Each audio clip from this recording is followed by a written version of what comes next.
Listen, you've got to be very alert, especially when things work out for you on a platter, because the enemy has the ability to intercept the will of God. And on the flip side, you've got to understand today that there are people that have this grace that, by virtue of that grace, everything works out for them, regardless of how much they pray or not. I'm telling you, it doesn't always mean that because your prayer was answered, then it means that the will of God. You can ask Lot about that. When he was sent out of Sodom, God sent him somewhere else, which was God's perfect will, but Lot chose somewhere else, and it still flourished. The Bible shows us in Matthew chapter 4, verse 9, how the enemy offered, the world on a platter to Jesus. Now, if you see everything the enemy offered to Jesus on a platter, those were the same things that Jesus accomplished by dying on the cross. So how did the enemy know that these were all the things that Jesus was going to, accomplish, and decided to bring it to him on a platter? One thing I've noticed about God's way of answering prayers is that God's answers will always come through a process, because he wouldn't want to build on temporary victories. God gives permanent solution.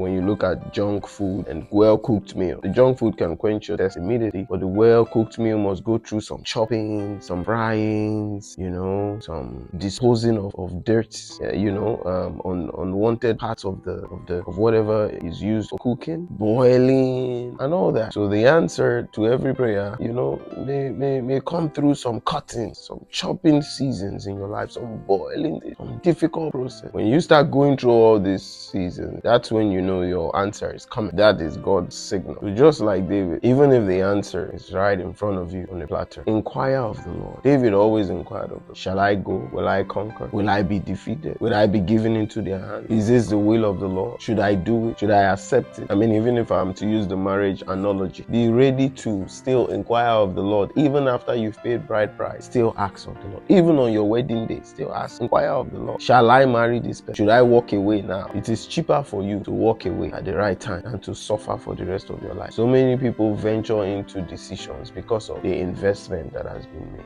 That it is cheaper for you to lose that investment than to go through the perils that will come due to ignored instruction.